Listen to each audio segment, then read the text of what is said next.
The assassin.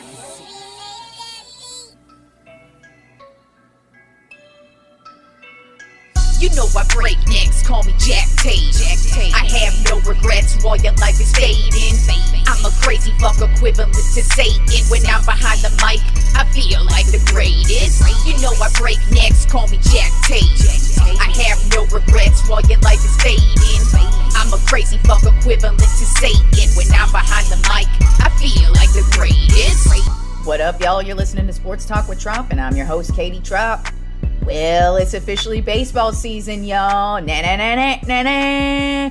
Baseball, bitches. Very fucking exciting, too. I've got Yankees and Red Sox on mute right now. So while I'm recording this, 3-2 right now. Red Sox up on the Yanks in the bottom of the second inning.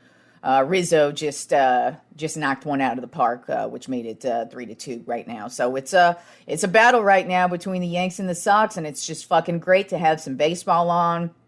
Always love the start of a new season of every single sport, and it's also fun when it's the end of another season because, you know, we got NBA playoffs right around the corner.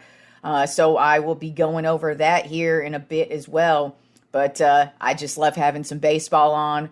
I'm a huge baseball fan, and I'm just excited to see what happens this season. I just love when the season starts too, because we just have so much baseball to go, and I'm ready for it. Also ready for the NBA playoffs too, even though my shitty ass Lakers won't be participating. But like I said, we'll get to the NBA talk here in a bit. But let's start today's episode off with the national championship. It was on Monday night. And what a motherfucking game. You know, I didn't think that the national championship was going to be able to compete with the Final Four matchup between Duke and North Carolina, but this came pretty close. At first, Kansas started out really bad. Like, North Carolina was just dominating them on every end, and I was like, man, is Kansas even aware that they're playing a game today? Because that was like the worst first half it feels like they have had all season, especially at least in the tournament for damn sure. So they just came out flat. They were down by 15 points at halftime, and they were actually down 16 was the largest deficit they had at one point in the first half. So they go into halftime, 15 down. Now, I wasn't counting them out just because, for one, North Carolina really came out on fire. And so, you know, I wasn't shocked that they kind of lost gas towards the second half, especially as the game wore on.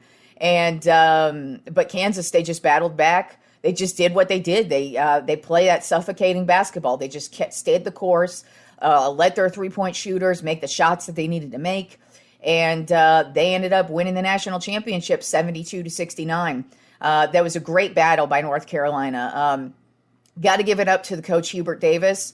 When he became the coach in the offseason, first of all, he had big shoes to fill, Roy Williams. But it kind of felt like he might just be a bridge in between whoever their next coach is going to be.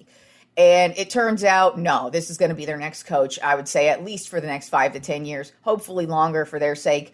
But, to get to the national championship game in your first season and to have your entire team buy into your system in the first year and to take your alma mater, because, you know, Hubert Davis went there. He played basketball there. And so to take your alma mater and in their first season to a national championship, they did lose in heartbreaking fashion, but you can't hate on what North Carolina did this season. And I just think their future's bright with what they've got going on at coach. And really, in the end, I just kind of feel like Kansas experience was what got them the win. Because, you know, their team has basically been their core team for the last about 3 seasons now. Then you also have their coach, Bill Self. This was not his first rodeo in a national championship. So they were just the more experienced team. They also got lucky because Baycott was injured at one point, and so he was knocked out of the second half of the second quarter. So that it was just difficult to overcome. And those last two sequences that North Carolina had, Kansas really just held it down, and they were able to just make sure that they didn't make the shot. So Kansas, very well deserved, great national championship, great way to end March Madness. And I just really enjoyed the game, and it was just a great game by both teams. And just a couple of random things about the game that I wanted to point out. First and foremost, I usually watch pregame. I mean, unless something else is on, but I'll watch a lot of the pregame. And one thing I've noticed in the pregame, because they always got to have some musical guest who usually sucks, by the way. And this year's musical guest did suck, at least in my opinion. But I feel like I have seen this band be like the band that plays the pregame for like the last 3 years at every single event, and that is goddamn Imagine Dragons. I think their music sucks, and I think they're a shitty band. They're like they're like a generic Smash Mouth band to me, and I just fucking hate music like that. That's just my personal opinion. If you like Imagine Dragons, you can go marry Imagine Dragons for all I give a fuck. I just think they fucking suck, and I'm sick to death of seeing them clog up my fucking pregame shit with their shitty fucking music that I don't give a crap about. But when I saw them come out, I'm like, Jesus Christ, is this the only fucking band they can find that will do this pregame shit? Like, Jesus Christ, get them out of here and their crappy, stupid music that all sounds the same, by the way. Every one of their songs sounds exactly the same to me. That's why I hate their music, because they're like Smash Mouth or Nickelback. Just one of those generic bands who doesn't swear and who's just really boring and lame and look at us. And they just fucking suck, and I just hate that kind of crappy music. So I just had to go on an Imagine Dragons rant. Just also something else I've noticed, and this is something I've noticed with the Superdome in New Orleans, because the national championship this year was played in New Orleans. And I notice this all the time, and it was just something that I have to point out on my show. Every time they do in between when they're coming back from commercial breaks or whatever, they always show an outside shot of the arena. Well, especially at night, but also in the daytime, the Superdome looks like one big old titty. I'm sorry, I just had to say it. I know I'm not the only one who thinks this, but that's just what I'm thinking. Every time they do, especially at night, because it's all decorated and shit, and you're like, I'm just like, dude, that's just one big old titty right there on screen. And then another thing I noticed, I've already gone on my national anthem rant about how shitty, just in general, I think the song is. I don't care what the meaning of it is. I don't have any issues with our military or being an American. I just think the national anthem is a boring, shitty song, just in generally speaking. But every fucking national championship or Super Bowl or NBA Finals game, we always gotta wheel out the national fucking anthem and play it every time. Well, Jesus Christ, I didn't think the national anthem could get worse, but whoever the hell these people were who played the national anthem, this was one of the worst fucking national anthems I've ever heard in my entire life. First of all, since it was in New Orleans, they were a jazz band, and so they had to jazzify it up, and let me tell you, it didn't make the song any better. It actually made it worse, in my opinion. Because when they first started, I was like, what in the actual fuck is this? Well, then they started playing, and I'm like, okay, that's the national anthem. Didn't think it could get worse, but they certainly did. And then also something else I had to point out is the lead singer of whoever did this awful national anthem rendition. She looked like a handful of balloons with whatever the fuck she was wearing. It was like all this rainbow colored shit. And she just looked like when you're walking into Disneyland and you see the dude holding the handful of balloons, she looked like the fucking handful of balloons. I was like, what is this shit? Goddamn national anthem is always a fucking joke. Why do we keep doing it? Oh yeah, because we got to pretend like we give a shit about America during fucking sports games. Even though most of that shit's paid for by our tax dollars, just so y'all know. But I digress. So let's talk about a couple things happened in the NFL this weekend, or this week. Not a whole lot, but Stephon Diggs, the wide receiver of the Buffalo Bills, signed a huge extension this week with $70 million guaranteed. Got to say, that's a great move by Buffalo. He's fit right into their system. You could tell he's got rep with Josh Allen, the quarterback, and I just think this is a great move by them because why not? Why not extend a dude who's already played well his entire time with you so far? So congrats to Stephon Diggs. Very well deserved. And then also, did you guys see? Deebo Samuel, wide receiver of the San Francisco 49ers. He did it. He scrubbed his Instagram. Oh my God! Ah! The new fucking stupid idiotic thing where we got to read into it. What is the hidden message behind the scrubbing of the Instagram account or whatever fucking social media? I don't have Instagram. That's why you never fucking hear me saying, oh, follow me on this. I really couldn't give a shit if you follow me on anything. Just as long as you're listening to my show, if you want to go listen to my music, watch my music videos, that's cool. Couldn't give a shit if you follow me on social media because I barely pay attention to social media, especially if you're trying to get into my DMs. Because let me tell y'all, I actually miss probably important messages because I have this thing where I basically don't really answer any of my social media messages unless I know you, or I could tell that you're only talking to me about business, because lots of times my inbox is mostly full of stupid perverts sending me their fucking dick pics. So if you're ever like, gee, why didn't Katie ever respond to me? It's because of all the fucking pervs up in my inbox.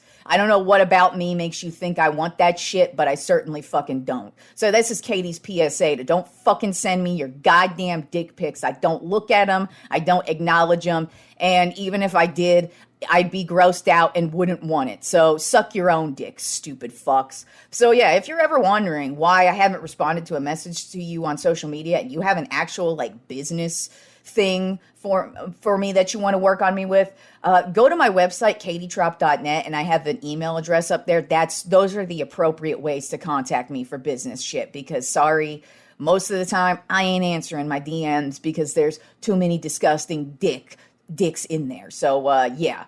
That was my little rant on stupid ass social media and how stupid it is that I have to hear about every time a player scrubs his social media. It's got to mean something. Hey, sometimes it does, but that's just the most ridiculous way that this world works, is that, oh my God, somebody did this on their social media. Now it's a fucking headline. It's like, how about we make it a headline when Deebo Samuel wants to request a trade or something? Then make it a fucking headline. But if Deebo Samuel does want to request a trade, I would love to see him come play for Dallas. But I don't think that would be an option just because they kind of seem like they're all in on CeeDee Lamb. But I don't know.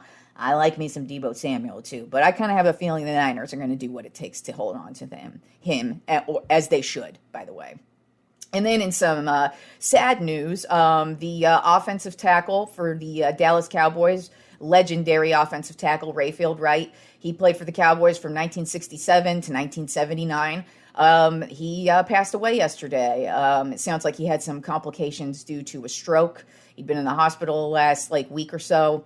And he died yesterday. And he was a legendary Dallas Cowboy. You know, he was... he played, like I said, he played from 1967 to 79. Those were the Roger Staubach days. And so that's who he blocked for. He's a 2-time Super Bowl champion, 3-time first team, which means you are spectacular. He's also a Hall of Fame player, and he was inducted into the Cowboys Ring of Honor as well. So he's just a straight up Cowboys legend. And sorry to see you go, man, but thank you for everything that you did as a Dallas Cowboy. And so Rayfield Wright, R.I.P., homie. So now let's move on to the NBA, and let's take a look at this playoff picture, because the playoff teams are set. Basically, all that we have this weekend now, everybody's playing for seeding. Who's going to end up where, who's going to play who come next week. Now everything's set. If you are out of the playoffs, you are out of the playoffs. So this weekend, it's just to see where we end up. And so let's start off in the Western Conference. Number 1 seed still Phoenix Suns. Obviously, they've got that locked in. Number 2, Memphis Grizzlies. Number 3, Golden State Warriors. Number 4, Dallas Mavericks. Number 5, Utah Jazz. Number 6, Denver Nuggets. And then in the play-in tournament, Number 7 seed would be the Minnesota Timberwolves. Number 8, Los Angeles Clippers. Number 9, New Orleans Pelicans. And number 10, the San Antonio Spurs. So that's the Western Conference side. Then over in the Eastern Conference, number 1 seed right now is the Miami Heat. The number 2 seed is the Milwaukee Bucks. And they just took over that number 2 seed last night. And so the Eastern Conference is really it could shift by Monday. So we'll see what happens here. But right now it's currently number 2, Milwaukee. Number 3, Boston Celtics. Number 4, Philadelphia 76ers. Number 5, Toronto Raptors. And then number 6, the Chicago Bulls. And moving into the play-in tournament, number 7 seed are the Cleveland Cavaliers. Number 8, Brooklyn Nets. Number 9, Atlanta Hawks, and then number 10, the Charlotte Hornets. So that's what the playoff picture looks like right now. Like I said, this weekend could shake a couple things up, but for the most part, that's the way it's going to look. Obviously, I'll start making playoff predictions on my Monday show because all the play-in matchups will be set. I'll actually go through who each round, who I think is going to make it all the way to the finals, and who I think is going to win it all, and then we'll see. We'll see if those predictions turn out to be right, even though we all know so far my predictions have been pretty shitty so far this season. So we'll see how that goes for me. But at least my predictions aren't as shitty as the Los Angeles Lakers season ended up. Because notice, that playoff picture I was just going through, a team was missing from that playoff picture, and that was my Los Angeles Lakers. Yeah, they ended up losing the other night. What was it? Monday, Tuesday, they lost to Phoenix. God, this season has been such a shit show. It's like hard to remember all these losses combined because there's been so many. But once again, LeBron didn't play. He was watching from the sidelines, like the soccer mom he is, not even cheering on his teammates, just sitting there with his sunglasses on in the building because he's the fucking cool guy. The cool guy who don't play basketball, apparently. So yeah, they got their asses smashed by the Suns, and that was it. And I'm glad, like I said, I'm glad it's it, because I kind of have a feeling if they even would have made the play-in, they probably would have lost in the first play-in, and that's pathetic anyway. So I didn't expect them to do anything, even if they made the playoffs, and I'm just glad the bleeding has stopped and we can move along.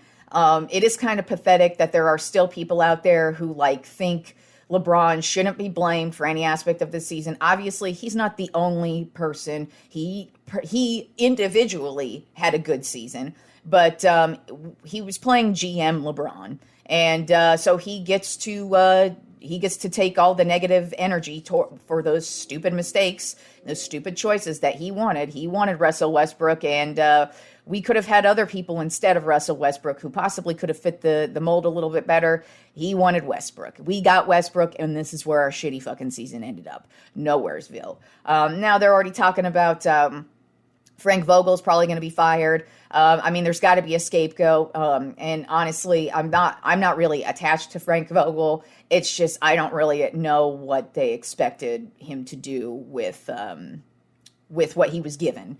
That was the Lakers season in a nutshell. Just absolutely sucked. They have, I think, 2-3 games to go this weekend. I think it's 2. I don't recall. It really doesn't fucking matter at this point because none of them are playing.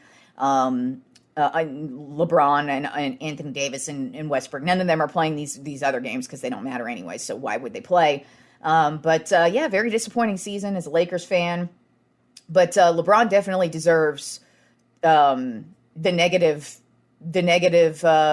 feedback he's receiving for this, because this is the team that he wanted. And sorry, that's what you want, that's what you get. And you don't get to sit here and blame Vogel, blame Jeannie Buss, blame everybody else, because you got exactly what you wanted and it wasn't able to work. And so something's got to change next year. It'll be interesting what needs to change. Something besides Frank Vogel, by the way. Like I said, I'm not attached to Frank Vogel. If they get somebody else, cool. But we got to do something about this old ass team that we got, because LeBron's only getting older, so we need a little bit of young blood around him. I know he don't like to work with the young blood, but sorry, dude, that's what you're going to need to at least make it to the postseason. And then just something else that was interesting. that the commissioner of basketball was talking about just the other day is a trend that started a few years ago, and it just keeps growing and increasing every single year, are star players basically taking regular season games off. And it's not due to injury. It's usually they just like to rest them. And I'm not saying it's a bad thing for them to rest their bodies, but it's just like when you're a fan, especially in the NBA, because the difference between the NBA and college basketball is NBA is star player driven. You usually have 2 to 3 big stars on your team, and then you build around them. In college basketball, it's straight up team ball, and it's all about the system, and it's all about the team working as one. So that's the difference between the two. And so when you're going and paying to see an NBA game, you expect to see, I don't know if you're a Lakers fan, and let's say, so I live near San Antonio, and I've gone to Spurs games before. Love going to Spurs games, as a matter of fact. But let's just say I'm going to a Spurs game, and it's Spurs versus Lakers. I'm expecting to see LeBron James, Anthony Davis, and Russell Westbrook play. I'm expecting to see them play unless they're injured. If they're injured, I'm not going to hold that against you because that's not their fault. But if you're just resting, that's bullshit. That is bullshit to all of us fans. Because that's what we're paying for. We're not paying to see the bench squad come out and play. And like I said, if you are actually injured, yeah, go ahead, sit. But if you're just skipping games to skip games, that you're an asshole. Honestly, you're just a fucking asshole. At least that's coming from a fan perspective. And if you don't know, sports tickets are not fucking cheap. They're actually pretty goddamn expensive. So we're spending a lot of money to go see these players play. And, most of us aren't millionaires. We aren't balling hard like these basketball players are. A lot of us to even just go to one game, because I always feel fortunate when I'm going to a game or a concert. I feel like, hell yeah, I'm here, because there are some people I know who have never been to a game ever. And I understand why, because it's a very expensive experience, from the parking to the tickets to anything you want to buy at the arena. It's all expensive. And I'm not saying feel sorry for us. I mean, hey, it is what it is.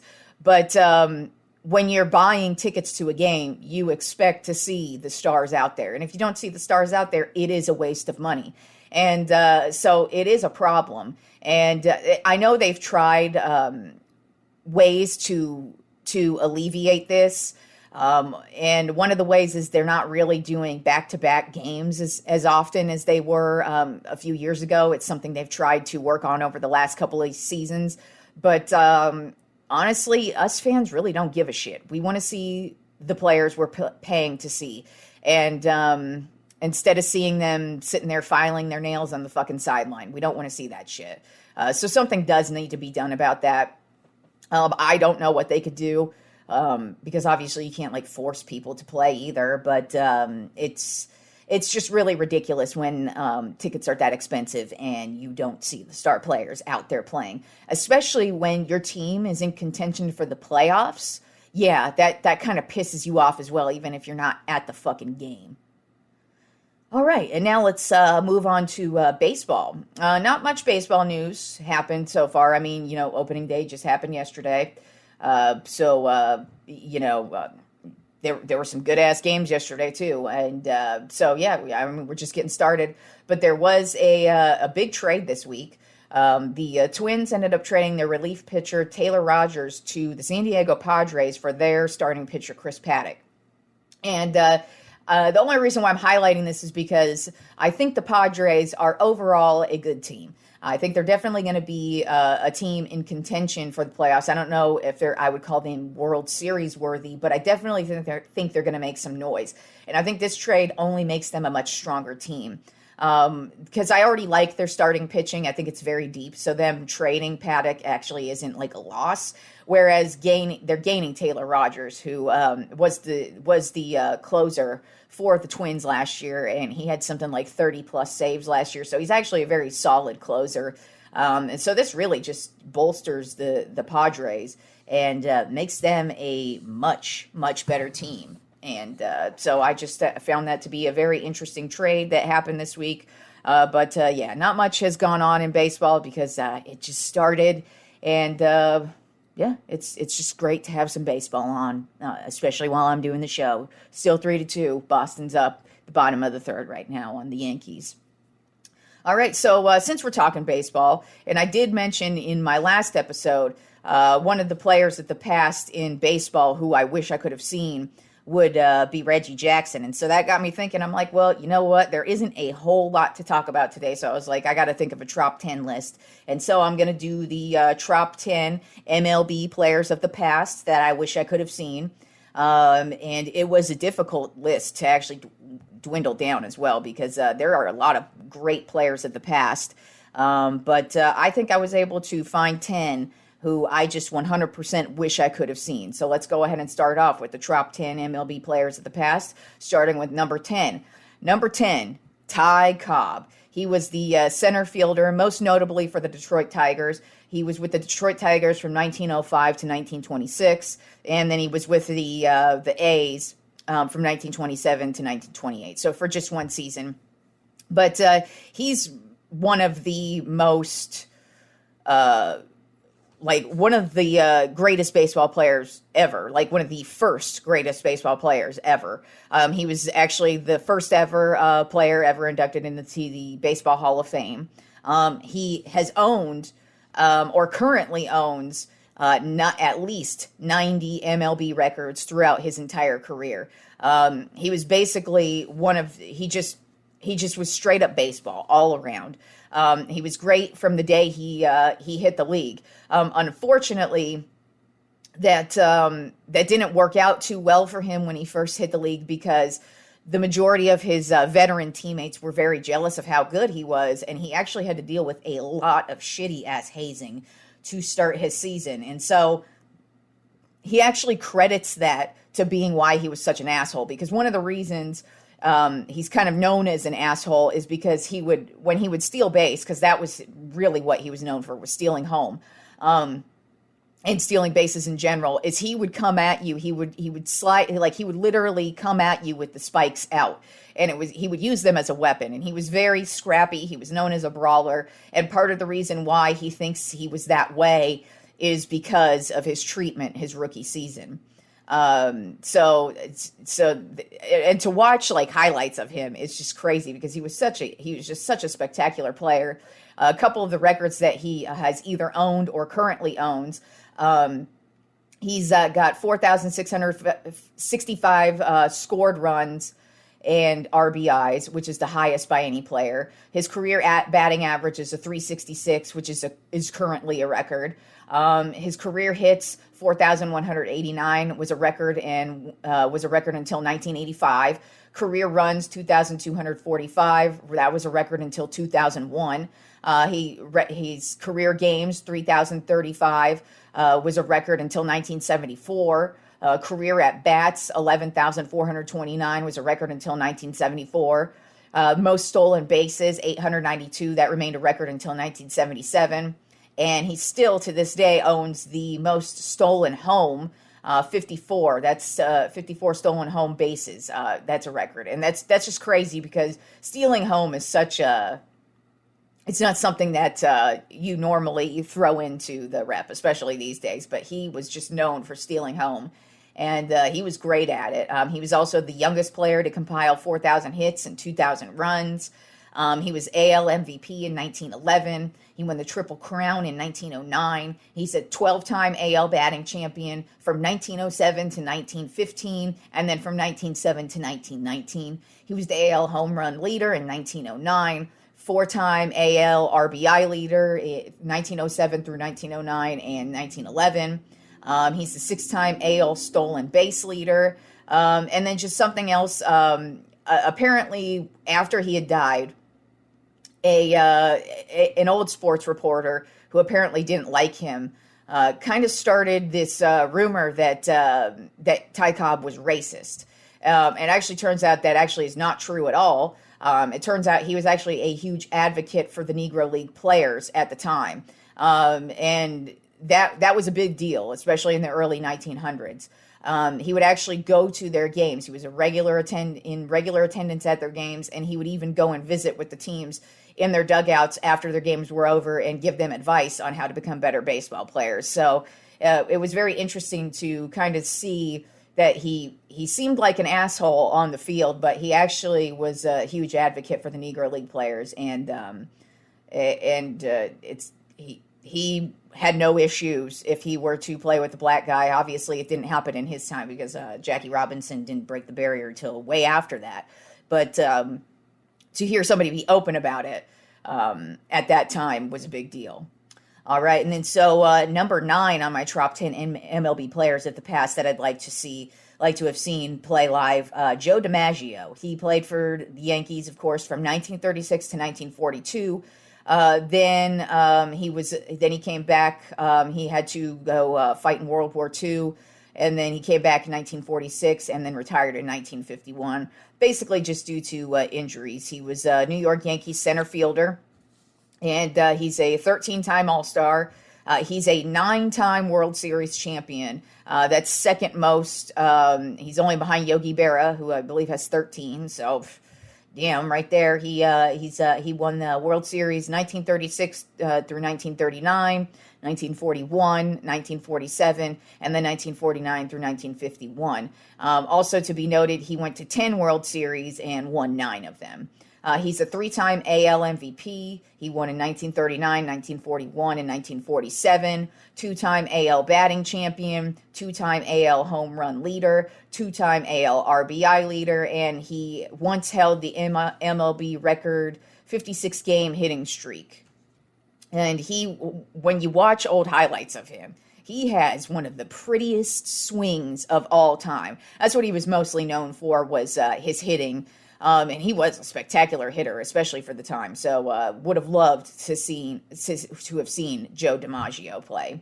Then number 8 on my top 10 MLB players of the past, Juan Marichal. I had to put some Giants on here, and I do have a couple of San Francisco Giants on here. And Juan Marichal, he's one of the legendary starting pitchers for the Giants. He played for the Giants from 1960 to 1973. Then he played for Boston in 1974, and then he played for the Dodgers, in 1975. His career record is 243 wins, 142 losses. He's got a career 2.89 ERA, and with 2,303 strikeouts. He's a 10-time All-Star. He was the NL wins leader in 1968, MLB ERA leader in 1969, and he pitched a no-hitter on June 15th, 1963. And also, he was a part of one of the greatest games ever pitched.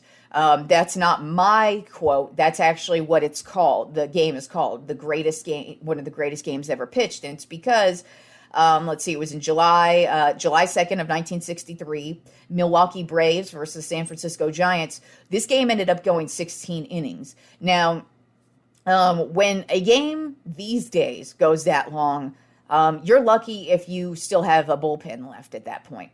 Well, not in this day. In this day, Juan Marichal and the Braves pitcher, I can't recall his name right now off the top of my head, and I didn't write his name down. But they went, Juan Marichal pitched all 16 innings.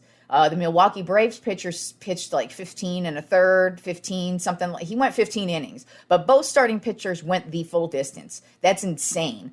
And especially with the way Juan Marichal pitched, he was known for this high kick leg of his. It's people have never really used the high kick the way he does, but it was his secret weapon. And also in this game, to be noted, Hank Aaron at the time played for the Milwaukee Braves.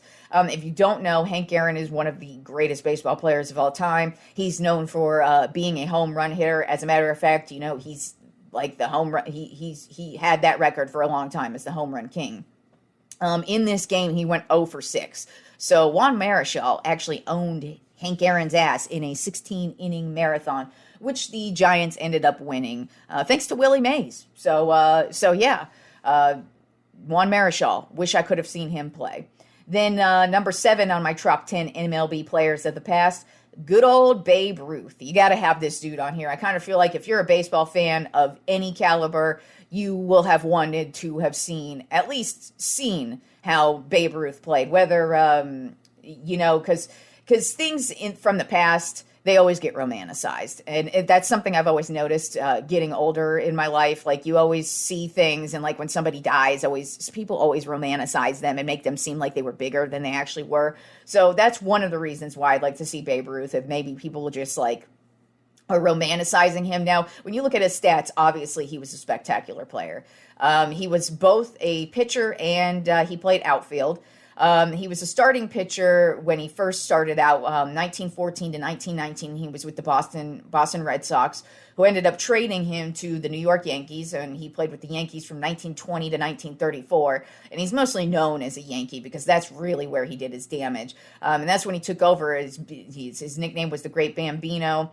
And he just absolutely dominated, and he was just known for hitting home runs like crazy. And it was just cool. He did eventually stop pitching over time, but at one point he was a pitcher and a hitter at the same time, which was never commonplace. It's still not commonplace, and only Shohei Ohtani is who currently plays for the Angels right now. He's the only one doing that, and so it's crazy to think that that a great player used to do that. So yeah, he was starting pitcher mostly when he was with the Red Sox. And then outfielder with the Yankees for the most part. But basically, he owns tons of records. One of the all-time legends. He's a seven-time World Series champ. Won the World Series in 1915, 1916, 1918, 1923, 1927, 1928, and 1932.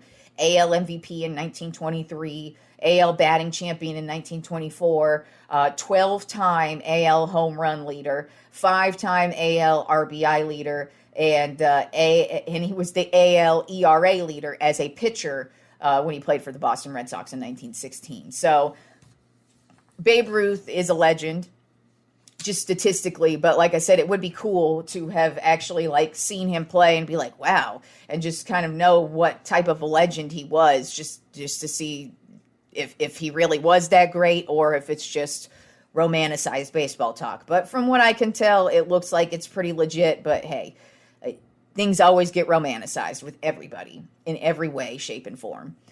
So then at number 6 on my top 10 MLB players of the past, I have Hank Aaron, right fielder for the Milwaukee/Atlanta Braves. He played for them from 1954 to 1974, and then he played from 1975 to 1976 for the Milwaukee Brewers. And he, like I said, straight up legend. He's known for home runs for sure. He's the home run king. He's a 25-time All-Star. Literally his entire career, every year of his career, he was voted to the All-Star game. So that's nuts. He was a World Series champion in 1957. He won the NL MVP in 1957. He's a 3-time Gold Glove Award winner, 2-time NL batting champion, 4-time NL home run leader, and the four-time NL RBI leader. And a couple of records that he currently still owns. Career runs batted in, 2,297. Career total bases, 6,856. Career extra base hits, 1,477. And then he broke Babe Ruth's home run record at 755. So Hank Aaron, one of the greats of all time, and I would have absolutely have loved to have seen him play. Then at number 5 on my top 10 MLB players of the past, Jackie freaking Robinson. That's another guy I kind of feel like right up there with Babe Ruth. If you're just a baseball fan, it would have been nice to see not only him break the color barrier, but that's not what I focus on, really, for me. It's that he was a damn good baseball player. And he played for the Brooklyn Dodgers from 1947 to 1956. He started at first base, but he's mostly known as a second baseman. Like I said, he broke the color barrier in baseball, but he also broke the color barrier as a baseball analyst as well. No black guy had ever been an analyst until Jackie Robinson. And he actually, there's a whole bunch of other accolades Jackie Robinson has for breaking the color barrier at the same time, at that time in life that kind of just seemed like that was his calling, and he really did it too. If you actually go read about him, you'll just be amazed at what a person he was. But we're talking about his baseball career, and here are some more stats about how great Jackie Robinson was. He was a 6-time All-Star, won a World Series in 1955, NL MVP in 1949. That was his first year, I believe. No, sorry, that was his third year in the league. Then he was the MLB Rookie of the Year, NL batting champion in 1949, and then he was the 2-time NL stolen base leader. So yeah, Jackie Robinson, spectacular baseball player. Would have loved to seen him play. Then at number 4 on my top 10 MLB players of the past, Pete Rose. Man, this guy, if you just look at him statistically, he is just made to play baseball. Like, he owns so many records. He's won so many World Series with different teams, by the way. And he just was a great baseball player from start to finish. So he played for the Cincinnati Reds from 1963 to 1978. Then he played for the Philadelphia Phillies from 1979 to 1983. He played with the Montreal Expos in 1984. And then he rounded out his career from 1984 to 1986 with the Cincinnati Reds. And then he actually was the manager for the Cincinnati Reds from 84 to 89. And we all know how that ended, by the way, with his gambling shit. But in his playing career, he basically played every position on the field. He played second base, first base, third base, outfield. Like, he basically, the only positions he didn't play were pitcher and catcher. And I wouldn't be shocked if at one point, due to injuries, he probably had to step in and play catcher or pitcher at some point.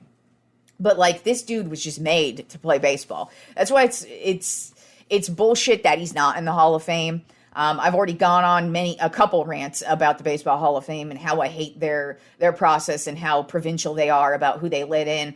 But we all know the reason why Pete Rose isn't in is because of the gambling that he got in trouble for as a manager. And don't get me wrong, I do think he obviously should suffer consequences, because I went over this when the wide receiver from the Falcons, can't remember his name right now, but he's suspended for the year because he bet on NFL games, and he should be suspended for the year because you shouldn't be gambling on your team, your sport. Those are the rules, and that's literally rule number 1 of being in sports. But I think it's completely egregious to be keeping Pete Rose out of the Hall of Fame, because he is baseball. When you think of a baseball player, Pete Rose, I mean, if you just go look at his statistics alone, if you watch how the dude played baseball, that's what he was born to do, was to play baseball. He was a 17-time All-Star, 3-time World Series champ. He won 2 with the Reds, 1 with the Phillies. He was the NL MVP in 1973, World Series MVP in 1975, NL Rookie of the Year, 2-time Gold Glove Award winner, Silver Slugger Award winner, Roberto Clemente Award winner, and 3-time NL batting champion. Some of the records he still currently holds: career hits, 4,256, career singles, 3,215, career games played, 3,562, career at-bats, 14,053, and career plate appearances, 15,890. So, Pete Rose, when you watch highlights of him, he must have been so much fun to have seen play live, and I that's why he had to 100% be in my top 5. As a matter of fact, my top 5 was actually really difficult for me to dwindle down. The whole top 10 really was kind of difficult, just because all of these guys, especially when I went back and watched some of their highlights, I'm just like, man, it's just crazy to think that, like, that's how the game was back then. Like, especially, like I said, with like Joe DiMaggio and his swing, how beautiful his swing was. But then you look at it, and in today's game, I've mentioned before, I love Shohei Ohtani's swing. He's got a beautiful swing, and it really actually reminds me of Joe DiMaggio, who played in fucking 1936. So it's crazy that the game is basically still the same 100 plus years later. So at number 3 on my top 10 MLB players of the past, I have Willie Mays. Played for my San Francisco Giants. Actually, he played for the Giants when they were in New York as well. So he played for the Giants from 1951 to 1952.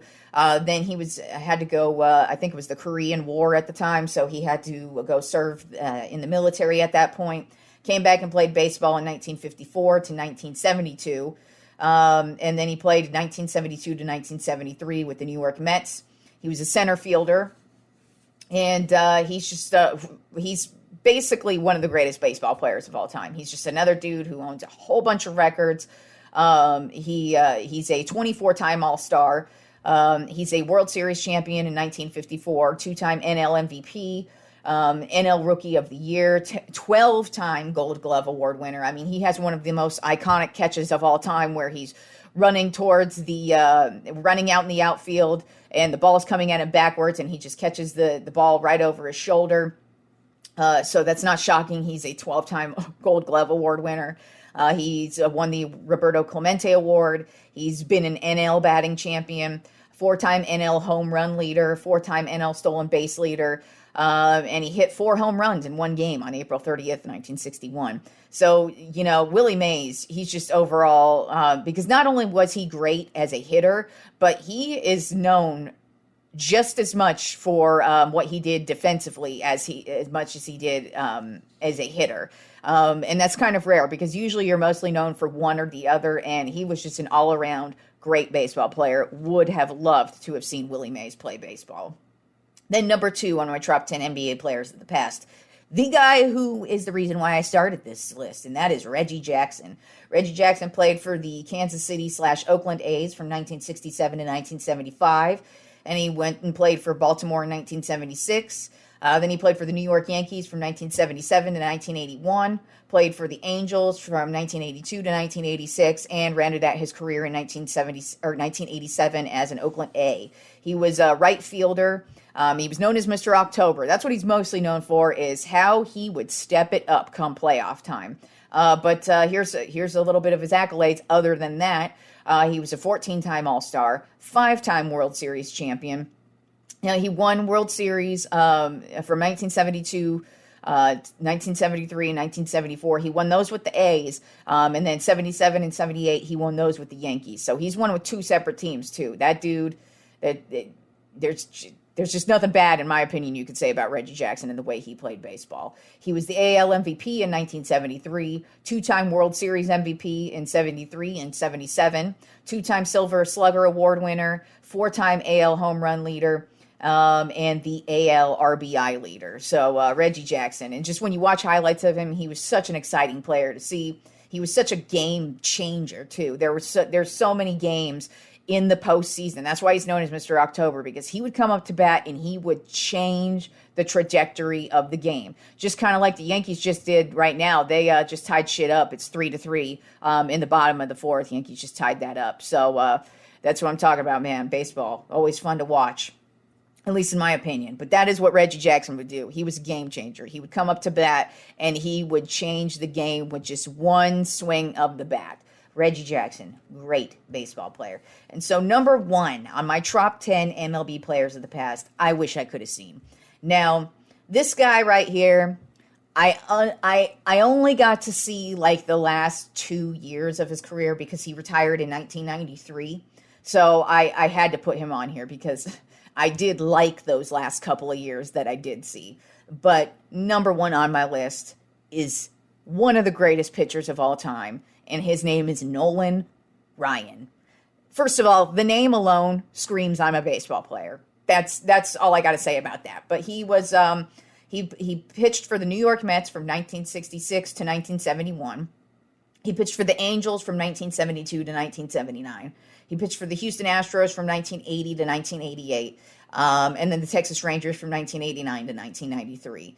One of the things he was known for is his 100-mile-per-hour fastball. And he maintained that velocity throughout his entire career, which is absolutely nuts, especially at the time he played, because these days pitchers barely make it past like 4, 5, 6 innings. If they're in there for 6 innings, like that's a long ass time for a starting pitcher to be in.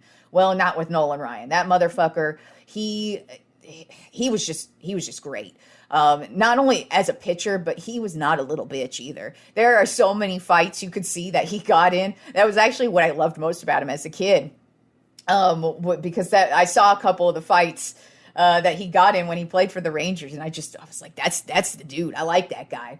But other than that, he's an 8-time All-Star. He won a World Series in 1969, 2-time NL ERA leader, 11-time strikeout leader, and some MLB records he still holds to this day. Career strikeouts, 5,714, and 7 career no-hitters, which to this day, nobody has done. And that's just the thing about him. Like, he was just one of the greatest pitchers of all time. When you watch highlights of him, you're just blown away, especially me. And it's crazy to think because he never won a Cy Young.